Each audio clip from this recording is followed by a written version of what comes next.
Good morning, friends. Morning of day 2 here in beautiful New London, Pennsylvania. Working on a siding project here, complete exterior all the way around. Windows, siding all the way up and down.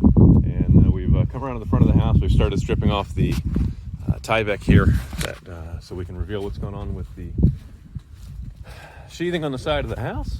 The guys found a little bit of water damage underneath the windows, which isn't surprising. We kind of expected that on some of these, the way they were put together. So we got a couple new pieces of plywood going in here. I'll get in out of the sun where you can see it. There we go. So a couple new pieces of OSB going in both places, and ready to put new Tyvek on. We're getting our ice and water shield set, because what we're going to do later in this project is going to be a stone coming in underneath here, and so we want to make sure we got ice and water shield down across the sheathing layer down onto the stonework, so that is protected. So we're getting marks for that. Ice and water shield goes on, and then we'll set up a drip cap, and once the drip cap's in, we can start installing the siding on the garage here. First thing we're going to do, we're going to pull this meter socket. We're going to get it disconnected from the house. The service line goes in the back of here and into the garage, so we need to get this apart, that we can get a piece of a nice mounting block behind there, so that we're able to waterproof this the way it needs to be done for that piece. So that's going to involve shutting off power, pulling the meter, and getting that disconnected from the house so we can get the proper mounting bracket back behind here. New capping work on the garage doors. All that stone work we talked about is going to continue already. That's kind of phase 2 of the project. And then back here in the back, we've got our guys working on getting the new DeckBoard set. And the homeowner knows that they're going to put a deck back out here eventually. That's actually kind of the onus for how this project started, was they found water damage going on. They took the deck off, and it just kind of grew and evolved. So we've got ice and water shield down behind the sheathing there, in front of the sheathing. It's behind where the DeckBoard's going to go. And then now they're going to have a good spot to mount their all their hangers too. And that's going to protect the sheathing from any further damage. And that's what we're going to be able to do with this, is install the drip caps. And there's a couple different ways to do this. You can bend them on a sheet metal make. We've purchased some prefabricated stuff here. Norm, would you take one of these and put that on top of the Norm, would you throw that on top of that DeckBoard for me, please? So what's going to happen is we've got our ice and water shielded back here first.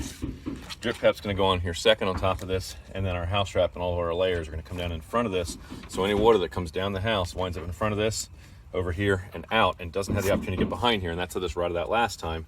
Is I don't know if the house wrap just went straight down behind or it wasn't there, but the water got back here and damaged that. Thank you, Norm.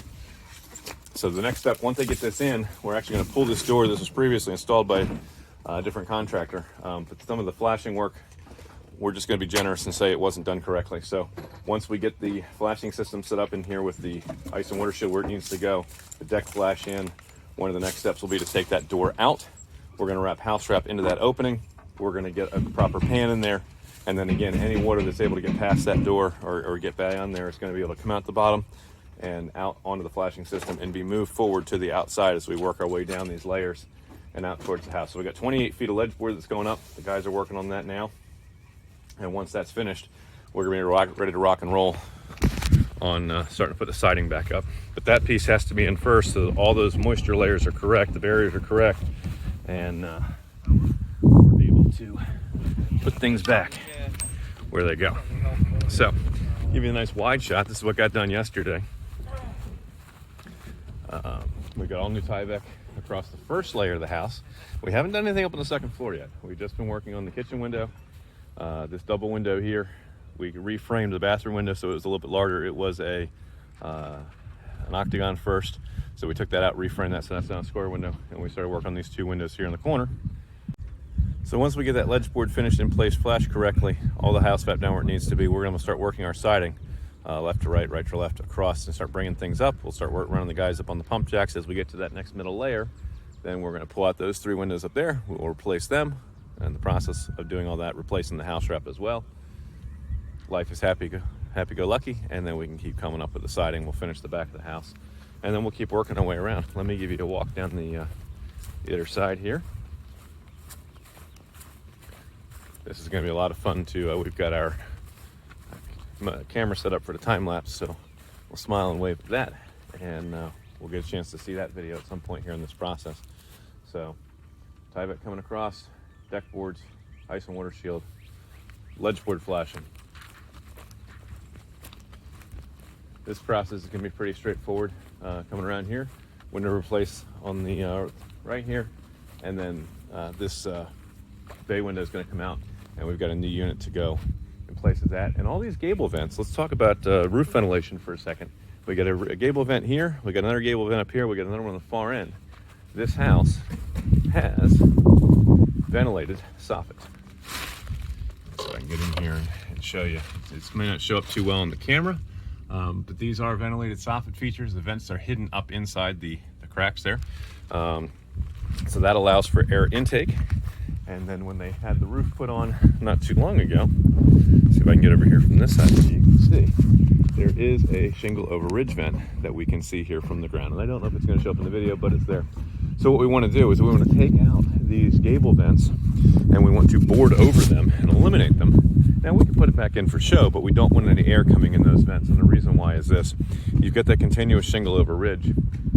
For the most efficient venting of your roof system, what we really want is that air to come in down here at the eave, flow up the roof deck and out the top. And if we have these gable vents in here in the end, some of that is going to get short-circuited. It's going to steal intake air from these gable vents, and it's not going to ventilate the last 6 feet. I'll walk around the front of the house here. Instead of it drawing air from down here to cool this part of the roof deck and keep everything even temperatures to help prevent ice dams and other things, if you're stealing intake from up here, you're just cooling that upper corner of the roof or keeping that at a consistent temperature, and you're not having any impact on what's going on down here at the bottom. So in order to make this system as efficient as possible, matching your intake and exhaust, and we talked about that in other videos, we need to eliminate these gable vents, board them over, and then whether we put them back for show or not, that's really up to the customer. In this case, we're not putting them back up, so that we maximize the effectiveness of the intake and exhaust of the soffit vent system. We have 3 round ones here on the front, and they are absolutely just for show. They just kind of make the front of the house look nice and give you a nice little feature up top there, but they're not really doing anything from a ventilation standpoint. So very important that we look at evaluate the roofing system and make sure that how the vent system is set up. If we're using shingle over ridge, if we're using intake from soffits, we want to get rid of these gable vents in the process of doing siding. So new window here, new bay window here, and then the guys working around the front. And we talked about, again, we're going to have stone from this corner along the bottom edge all the way around to this porch here, and we're going to match that stone level. I think the plan right now is we're going to come across right to here so that the siding is going to be consistent level all the way across. The other neat little surprise that we have going is that these reverse gables up here are all going to be a different color. They're going to be a blue cedar shake, and that's going to make this house just really pop. It's going to be absolutely gorgeous. So the guys are continuing to take some stuff apart over on this end, and once we get the ledge board correct on the back of the house, and we're ready to start racking with siding. So morning of day 2, things are happening. It's looking beautiful. We'll keep you guys posted on the progress. We appreciate you joining us here on the video today. If you're new to our channel, we offer all sorts of videos here on projects that we're working on, home improvement tips, things you might learn about how we do things in the field that you can apply when you're working at your house. And the other piece is to be able to be educated that when you're interviewing a potential contractor, that you're able to ask them to articulate for you, explain to me why we should, we should keep those vents and why, and see what they say. And if they can articulate to you that they understand the physics of what's going on and what the principles are, great, maybe a good person to hire.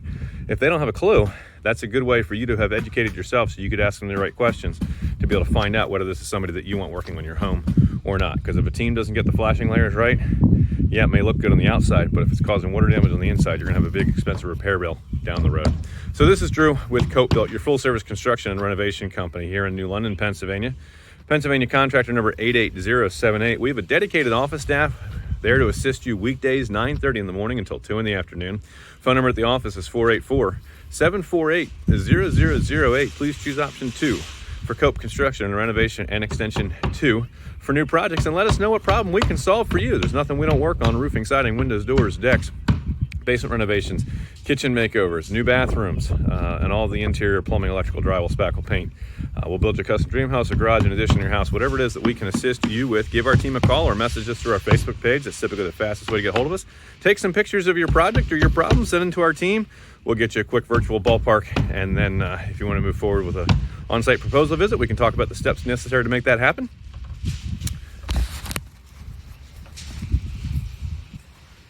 If you're watching with us here on YouTube, click that subscribe button and the notifications bell so you get all the cool homeowner tips that you could ever possibly want to help you when it comes to renovating your house and screening contractors and making sure that you know at least as much, or almost as much as they know, that you can ask the right kind of questions. This is Drew in New London, Pennsylvania, and we're finished with it. You're proud to say it's not just done, it was coat built. We'll catch you guys in another video.